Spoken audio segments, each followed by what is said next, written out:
On this Monday night, new measures to slow the spread of Omicron.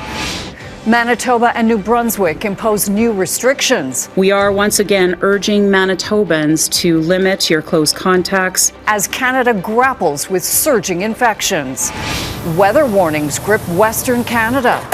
Millions of Canadians caught in a dangerous deep freeze as the U.S. West Coast digs out from a disruptive winter storm. We were supposed to leave this morning, flight got canceled, so we're making the best of it.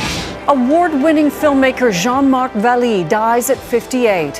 How the industry is remembering the acclaimed Montreal-born director. And from supply chain woes to the Rogers family feud, the top business stories of 2021. Global National with Donna Friesen. Reporting tonight, Colleen Christie. Good evening. Thanks for joining us. We begin with the rapid spread of Omicron and new measures to try to slow it down. With case numbers spiking, tonight new restrictions will take effect in New Brunswick and Manitoba. In Manitoba, there are new capacity limits for public gatherings. Liquor sales will stop at 10 p.m. We know we can't rely on some of the reports of Omicron being less severe. We know with the amount of transmission we're seeing, we're going to see that demand translating into increased demand on the healthcare system. Today, Canada officially surpassed 2 million COVID infections. With cases surging like never before, hospitals are bracing for potential impact. Abigail Bimman has tonight's top story on the response. And I thought it was a unique experience to come to a strip club for a vaccine. Toronto strip club turned low barrier booster hub. We have a lot of sex workers accessing our clinic as a sex worker justice organization, but also poor working class, folks without documentation. As Ontario reports another 9,400 new cases. They're probably a gross undercount. Across the country, with testing capacity stretched, experts say the true count is likely far higher. Manitoba and Nova Scotia, the latest to change tax Monday. Nova Scotia limiting access to PCR tests, with rapid tests also in finite supply. You shouldn't really just assume that next week, if the numbers of cases reported go down, that Omicron is gone. While most agree the important indicators are not case counts but hospitalization and ICU numbers, there are outstanding questions for those who don't get tested or who rely on rapid test results, which are not part of the official tally. This creates a lot of other logistical challenges in terms of, for example, like how do you document, for example, that you have had COVID? There's an optimism that's starting to break through, and we're seeing it in all the specialties. Radiologist David Jacobs tweeted positive news from the front lines. While his Toronto ER is busy, Omicron patients overall are less sick. The virus is attacking the upper airways, but not making it into the lungs as it has in the past. It's not making it into the lungs in vaccinated patients. In Quebec, hospitalization numbers are climbing, the premier urging people to get boosted as he gets his. We have to protect our hospitals. But it's a crawl to get there. As of Monday, only those aged 60 plus are eligible. Abigail Bimman, Global News, Ottawa. In Israel, a trial has begun to see if a fourth dose of COVID vaccine can help protect vulnerable people against the virus. It comes as the vast majority of people in Africa are still waiting for their first dose. One of the countries with the lowest vaccination rates is the Democratic Republic of Congo. Redmond Shannon reports on the situation there. Each wave of COVID-19 in the Democratic Republic of Congo sees higher infection numbers than the last. Since mid-December, numbers have skyrocketed, likely fueled by the Omicron variant. The head of one treatment centre says over 6 days, admissions increased six-fold. The official infection rate is still far below that of rich nations, but that is likely due to limited testing. The country has the second lowest vaccination rate in the world.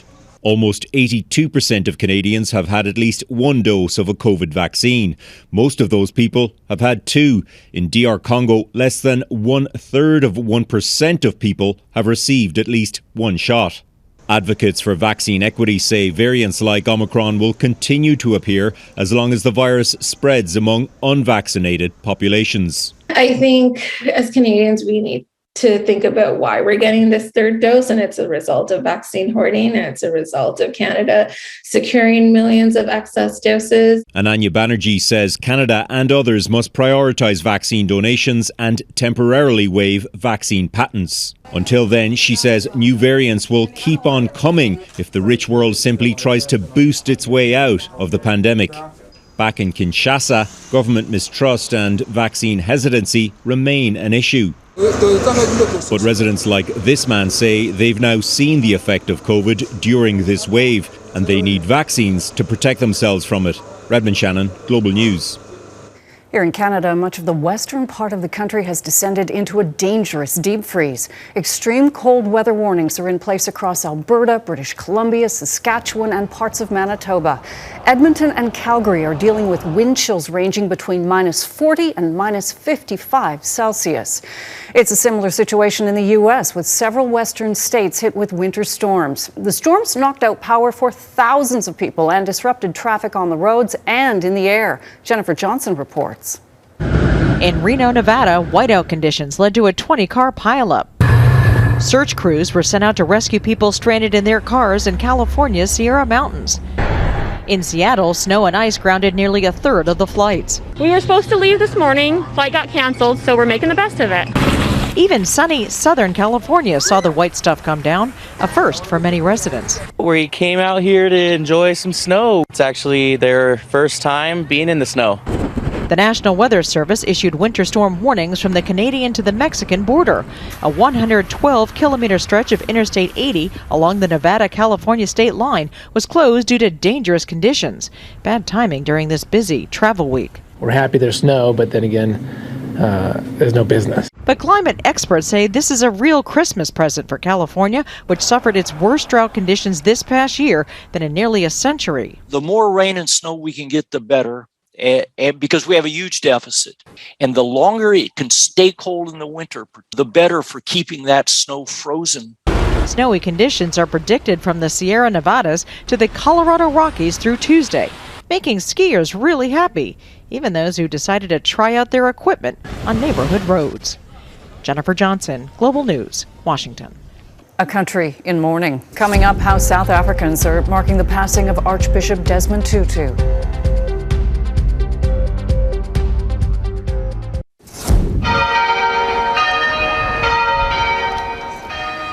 In Cape Town, South Africa, church bells will ring out at noon each day until Desmond Tutu's funeral mass, January 1st. A week of mourning has begun with tributes to the Archbishop pouring in from around the world. Tutu won the Nobel Peace Prize for his racial justice work that helped end apartheid.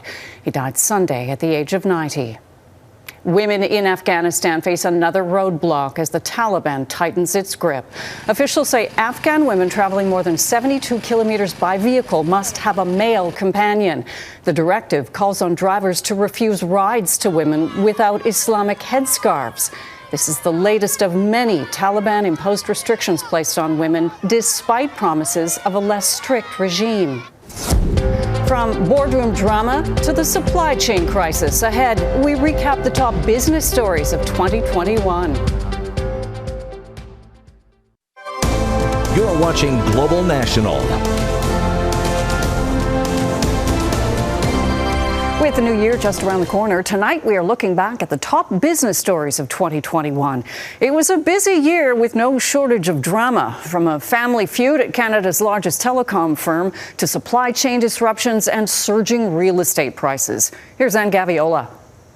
We had more time on our hands, and some of us with more cash, easier access to stock trading platforms and social media. So the meme stock frenzy became the culmination of many COVID-era trends. Stocks like GameStop and AMC became household names overnight, as investors, many of them new, bought into the drama, pitting day traders against storied hedge funds. A modern-day Robin Hood tale, according to this financial writer. I felt like it had a sports fan feel. You know, the people who were getting involved were, we're all part of something bigger, yeah, and they were cheering. As inflation climbed month after being tamed for so long, the rising cost of living made headlines too. I just feel really bad for people that are just can't afford to eat or pay, rent and eat. They'll just have to make choices between other things that they do. So no entertainment, no going out, sacrificing. Gas, food, housing, it all began to cost noticeably more, and things were in short supply too, thanks to a perfect storm of supply chain hiccups, creating a once-in-a-lifetime headache for retailers. There weren't enough microchips, rental cars, shipping containers, or workers to meet surging demand as economies reopened. Inflated home prices were a feature in 2021.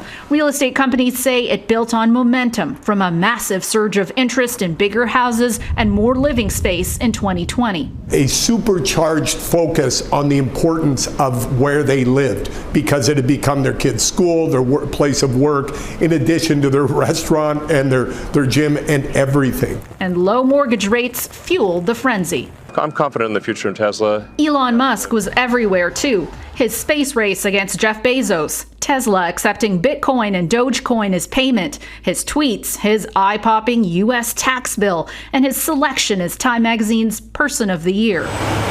And there was the Rogers family boardroom battle, which hit home for so many, according to finance expert Rubina Ahmed-Haq. It's a company that people recognize. It's a service that everybody uses in some way. Even if they don't use Rogers services, they definitely have cable or TV services or cell phone services that they use. With larger-than-life characters like Martha, the daughter of founder Ted Rogers, tweeting about the real-life soap opera as control of a media empire hung in the balance. I want to see what other news operations we can sweep up. And it bore a striking resemblance to the family drama in the hit show Succession.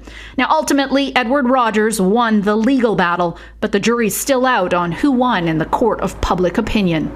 Anne Gaviola, Global News, Toronto. An acclaimed director is among those lost this year. Our 2021 in memoriam next. An award-winning Canadian director has died. According to his publicist, Montreal's Jean-Marc Vallée died unexpectedly over the weekend at his cabin near Quebec City.